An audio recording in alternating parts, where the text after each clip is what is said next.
Welcome to Who Knew with Bruce Lubin from quickanddirtytips.com. I'm Jennifer Boudneau, the editor of the Who Knew books. Today we're talking Christmas aftermath, as well as tips for New Year's, and as always, our life hack lightning round. But first, if you've ever felt like you had to choose between getting new blinds or holding on to your life savings, those fears end now, thanks to SelectBlinds.com. Select Blinds won't gouge you like those big greedy blind corporations. Just check out the over 170,000 five-star reviews on their site. Shop today at SelectBlinds.com. Mention you heard about them on a podcast at checkout and get sample swatches, absolutely free. That's SelectBlinds.com. Hi, Bruce. Hello, Jen. Merry Christmas. Merry Christmas to you, too. This podcast is coming out right before Christmas, so if you're looking for Christmas tips, go back and check out some of our other podcasts. The last one was about wrapping and making cookies, if that's what you have left on your to-do list. And then the one before that was on some tree tips and other stuff.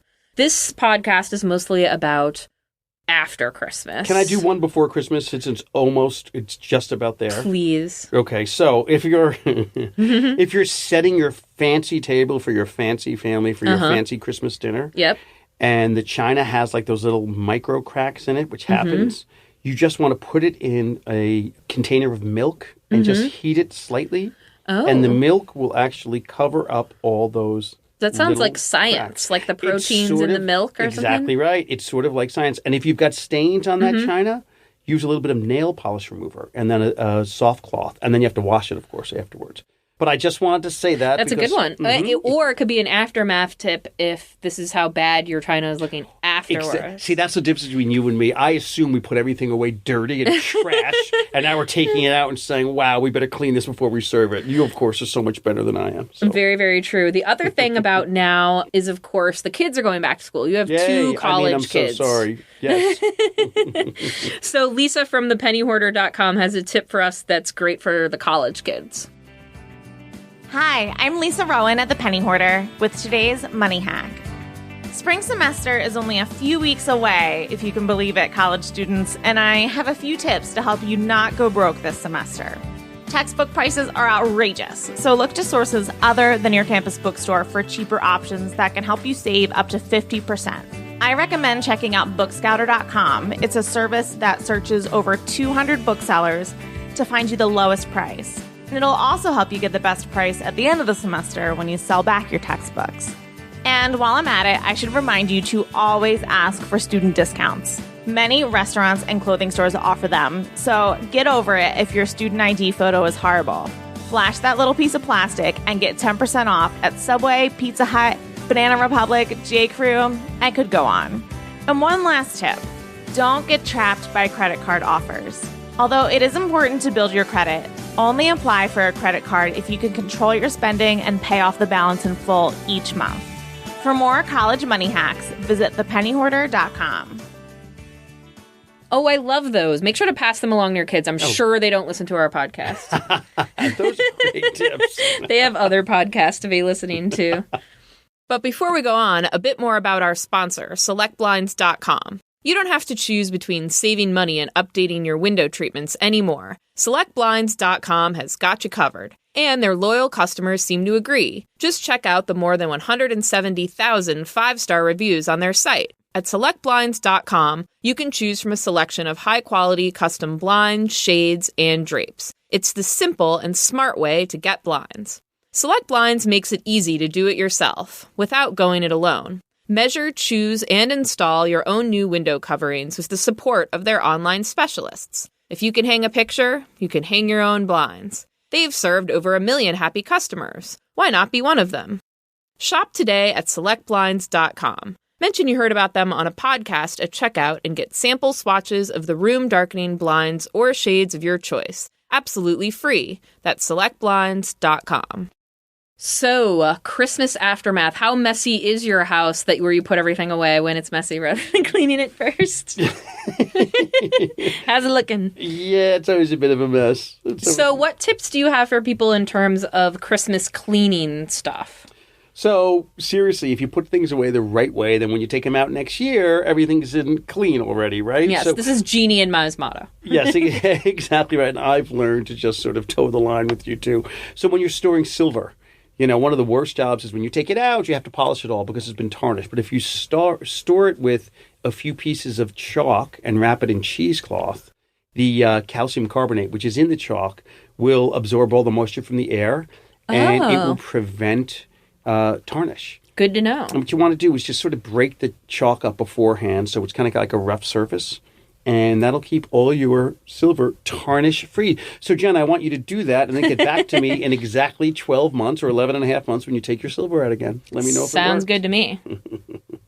I've got another tip if you've been using your dishwasher a lot over the holidays. Which I have. I'm sure you have. So what you want to do, because it gets sort of funky after a while. Yeah. You want to use like a cup of vinegar and put it on the top shelf and like just a regular cup and do the pre-wash. Uh-huh. And just use it alone, just with the vinegar. And then when it's time to wash, just pour some baking soda along the bottom of the dishwasher and just wash, run the dishwasher empty. Our old friends, vinegar and baking soda, to rescue again. Our old friends, vinegar and baking soda. What would we do without them? And that'll leave your dishwasher really clean and fresh and shiny. And it'll even get your dishes cleaner after indeed, you do and no that. spots. Yeah, when you clean your dishwasher. No spots. Baking soda is good for another cleaning thing, too, for if your cookie sheets are all covered with grease and disgusting. What you can do is layer baking soda, like wherever the stains are, then hydrogen peroxide, then baking soda again, and then just leave it on there. Yep. And after about 10, 15 minutes, just use a sponge or an old toothbrush or something, and it just scrubs right off. It's great. No, that's a great tip. Let me ask you a question, because I know you and I disagree, but on this, what's your favorite way to clean old cutting boards? Oh, I'm a big fan of the salt and lemon method, where you just put salt on a lemon and then rub it on there. The lemon works as just a disinfectant, and the salt is a little bit of rubbing action. And I do it that way. I know that you guys are real big on like your plastic cutting boards and your wood cutting boards, and you don't use wood for meat because the meat can soak in. But I kind of use everything It's together. one of our great divides, Jen. I know. Well, it's America now. Is that we all just are on different sides of the cutting board, of these important issues that face us, like how to clean a cutting board. Mm-hmm. That's what happens. So, what else do you have? Anything for? Well, if it's time to take the tree down, which I always hate when it's time to take the tree down. Yeah, you guys like to leave your tree up until St. Patrick's Day. Something like that. Yeah. What you want to do with the lights is get a cardboard tube, like from a roll of paper towels, and just wrap the lights around the outside of the paper tube. And that way they don't become all knotted up for right. next year. You just use a little masking tape and secure it. And then when you're unwinding next year, you can just sort of wrap it right around the tree again. Oh, lovely. So there's never any, it's not like, your headphones in your gym bag that's all tangled up, right? Yeah. So it's really an easy way to sort of store your lights. If you're storing your old Christmas ornaments. Yeah, what about ornaments? Well, what I do is we put them in like old socks or nylons or something. And then you put them in like solo cups, disposable cups. If you have small ornaments, you can use old egg cartons, which are great. And I always tell people to keep an eye out for those apples. Sometimes you find apples in plastic containers. Yep. I have one of those that I use for my bigger orbs. So if you happen to come along one of those plastic apple containers over the holidays, save it for your ornaments. I don't know that I have those, but I certainly have wine boxes. Oh, yeah. Wine boxes are great for that. They're great because they already have the little dividers in there. Yeah. And then you can just store your ornaments like that. So that's another great tip. So very good. So we'll go home and we'll each put away our Christmas trees. And then next year we will open up the box and we'll see who did a better job. That's right. So New Year's is coming up. Yep. One of my more favorite holidays. I always like to reflect on the end of the year. This year has been a bit of a doozy for some of us. But I do like to celebrate New Year's. I have some good New Year's for tips for celebrating. Because I know how you celebrate New Year's, is that you open up a bottle of champagne and then ask Jeannie what she wants to do. That's exactly right. I have some good ideas. This one is actually a little bit more for kids. It's fun for adults too, but if you have kids and they're like, raring to do something for New Year's, this is a great one. you get balloons. And on each balloon, you put a time of night. So this is something you do for night. So you do 7 p.m., 8 p.m., 9 p.m., 10 p.m., or if you want more, you can even do the half hours and that kind of thing. So you write a little note and you stick that on the inside of the balloon and then blow it up. And the note can be, for adults, it's, I like to do stuff that's a little more reflective, like, what was the best party you went to this year, or what was the best time you spent with family, or what was the best meal you had, or that kind of stuff. Yep. For kids, you can do more activities, like dance party, or, sing along and have a sing along, maybe with some other stuff, for them to one that's fun is you do one that you throw out bubble wrap onto the floor and then let them jump on bubble wrap. So I want to do that. Yeah, you could do that one, an adult one too. But that's just sort of a fun activity to do. Another thing, of course, is making noisemakers.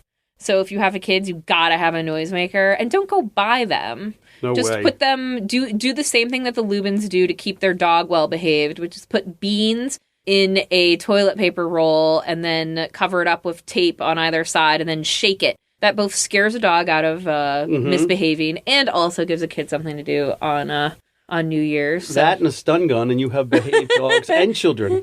And you're good to go. We're actually having a party this New Year's Eve. So if you're not doing anything, Jen, and you want to hang out with the old married folks, always I think you want to. You and Jeannie know how to throw a party. We do. So what do you do? While Jeannie is getting ready for the party and you're drinking your champagne. Well, that's exactly how it goes down. Couple of tips for champagne: if you have like sort of leftover champagne, which I know sounds like kind of an oxymoron, right? But if it's lost its fizz, you just want to throw a couple of raisins in a glass. I have seen this in action. This tip actually works. The bubbles, again, so it really sort of it's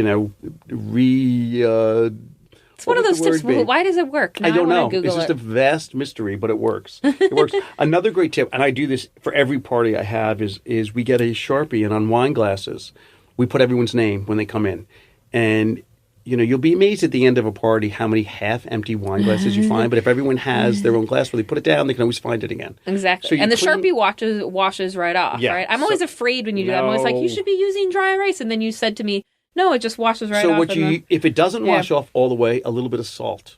Yes. And that takes off any sort of... Also works on lipstick on a glass. I was just going to say that. It works on lipstick on a glass, minds. too. And because I'm having a big old party with lots of kids, what we do is Jeannie gets out the old muffin trays that we have. We put the drinks in that. That way you can hand out like 6 or 8 drinks at a time. And you put each drink in each little muffin tin see how thing. Clever we That's are? clever. Do you see how clever we are? I know how clever you are.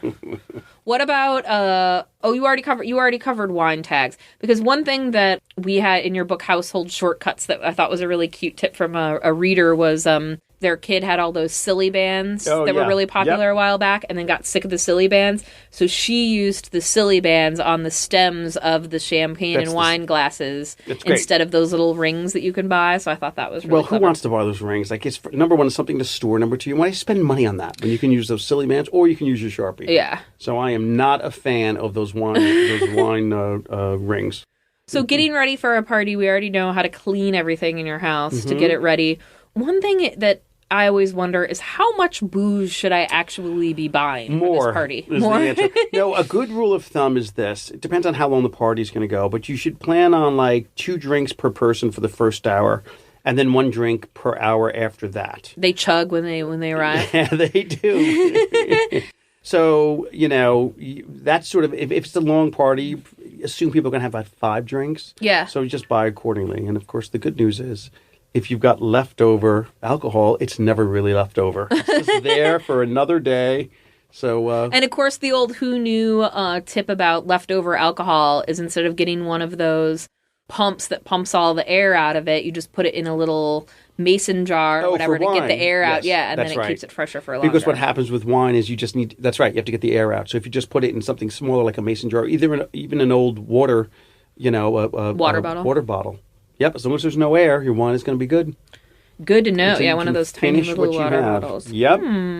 So I know Jeannie did a post recently, how to know how much ice you need and other ice tricks. So if people have questions about ice cubes, you guys figure about 10 to 15 cubes per person. Isn't that crazy that we've done that? But yeah, that's about right. So then you just have to figure out, like how many cubes are in a regular bag, right? And then off you go. And then tell everyone how to, your tip about the colander. I love this. Oh, this is a great tip. So what happens with the ice bucket is, it melts and everything gets all watery. Yeah. If you put your ice bucket in a colander, put your ice in a colander and then put that in a bucket, all the water will drain out of the colander into the bucket. You'll have stills, just regular ice cubes. I love that. Solo ice cubes. I do that. And I really want to try your tip about putting edible flowers or a little bit of mint in ice cubes, because I think that's super fancy, but that's sort of next level. So we'll see if I get there. But people should check out that how to know how much ice. Just Google how to know how much ice you need. Who knew tips, and